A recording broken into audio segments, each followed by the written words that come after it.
Is adrenal fatigue real? We asked Chris Kesser on the Functional Forum.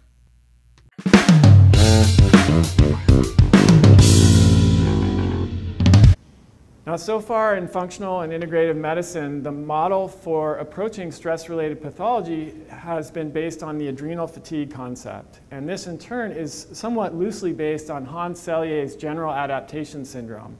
And when Selye did research on animals, he observed a progression over time with the stress response. And then later, he didn't really study cortisol or pregnenolone or DHEA, but these hormones were kind of overlaid on his model.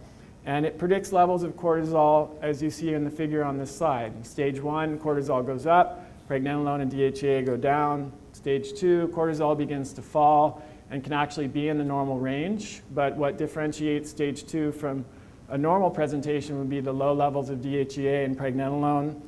Stage 3, all 3 hormones continue to fall until they reach exhaustion or failure. Now, raise your hand if you're familiar with this model. Right. It's been the dominant paradigm of understanding stress-related pathophysiology in the functional and integrative medicine worlds for pretty much 3 decades now. But is it really an accurate representation of what happens? Is the adrenal fatigue concept in alignment with the current scientific evidence, and is it the model that will get us the best clinical results, which is perhaps the most important question? I'm going to argue that there are 3 primary problems with the adrenal fatigue concept. One is that many, if not most people with so-called adrenal fatigue don't actually have low cortisol levels. 2 is that even when cortisol is low, it's rarely because the adrenals are fatigued and unable to produce it. And 3 is that adrenal fatigue is not really supported by the current scientific understanding of the stress response. So we're going to talk about each of these in a little bit more detail, starting with number 1. So the assessment of adrenal fatigue has depended on saliva measurement of cortisol, primarily the adrenal stress index, measuring cortisol 4 times throughout the day. And cortisol that's measured in saliva is in the unbound or free fraction form, so it's not bound to a protein carrier.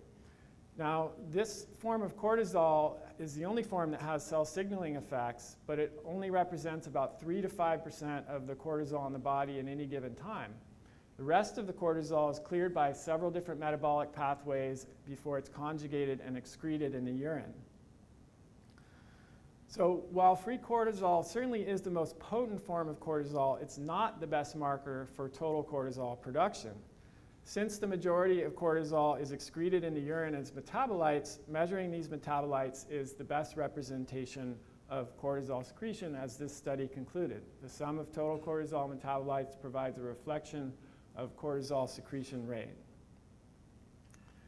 Now, this might be a moot point if free cortisol and total or metabolized cortisol were always the same. The problem is they're not, and in fact, they're often discordant.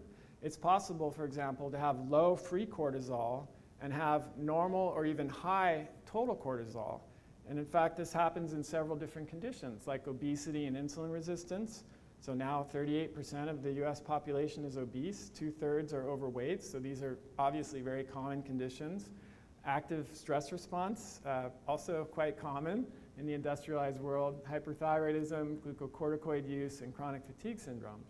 As a side note, it's also possible to have high free cortisol and low total cortisol, and this happens in conditions like hypothyroidism and impaired liver function. But we're not going to go into that in this presentation.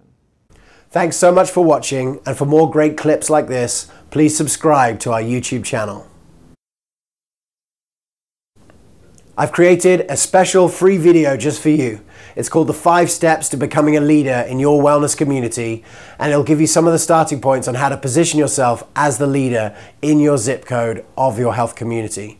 All you have to do is click on the link below.